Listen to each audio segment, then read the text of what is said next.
welcome to this video, where I'm going to delve into one of the trips that I had planned pre-COVID to discuss the battle for getting refunds and future plans for taking this trip.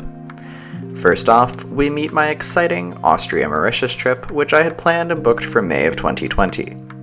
Departing Toronto on May 3rd, I was scheduled to stay 4 nights in Vienna, Austria, before continuing onwards to Mauritius for 8 days, and then returning home to Toronto.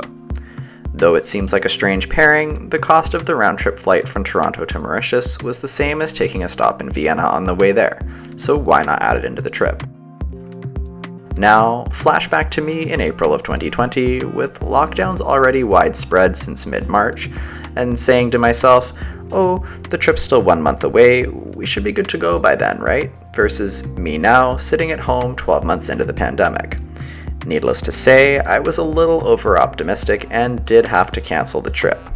That's where the real fun began. Because of the complex nature of the trip, I had 3 separate bookings with Expedia.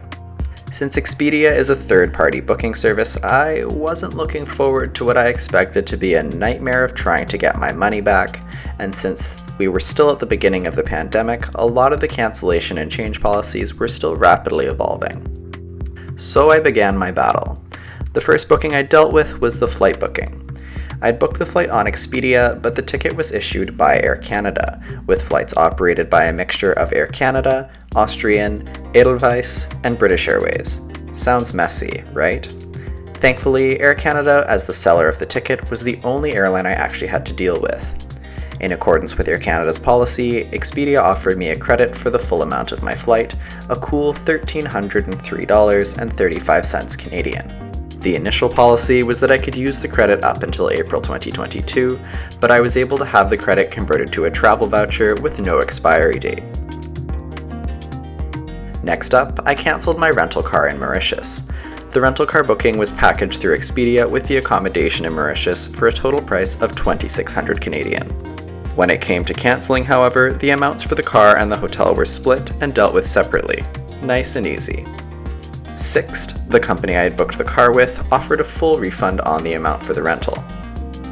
Finally, I moved to cancel my accommodations in Vienna and Mauritius. For the hotel I had booked in Mauritius, the Constance Belmar Plage, this 5-star hotel typically goes for about 500 Canadian a night, but I managed to score a deal through Expedia for over 50% off at a much more reasonable $235 a night.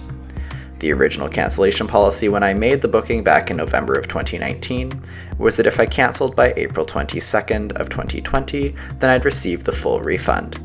So that was easy, and I had the full amount back within a few weeks. As for the apartment that I'd booked in Vienna, also through Expedia, it was considered non-refundable. I called the rental company and they said that the best they could offer given the current circumstances was a change of dates within 1 year from the originally scheduled stay.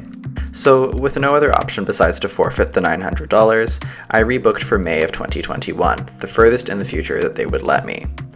Now, at that time, I thought that would be plenty of time for things to calm down. Then again, I also thought back in April that 1 month would be enough time for things to calm down, but here we are. So that moves us into the future segment of the trip. With refunds back in my bank account for the Mauritius hotel and rental car, and an Air Canada credit waiting for me to use, all I'm left on the hook for is $900 Canadian, which I can still make use of in Vienna this May.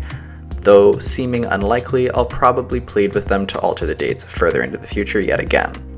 As for Mauritius, I think I'll be waiting until I'm sure I can get there before planning that trip again. Moral of the story, I've read a lot about how booking with third-party websites like Expedia can make things difficult in a situation like this, and while I tend to agree that cutting out the middleman can simplify life, I still fared about the same as I would if I'd have booked directly with each provider. But for this trip in particular, I certainly wouldn't have gotten the deals that I did with a killer rate on the hotel in Mauritius and airline tickets from multiple different, typically non-partner airlines packaged into one for a reasonable price. Thanks for watching, and I hope you enjoyed this video. Hit that subscribe button below for more content, and I'll see you next time.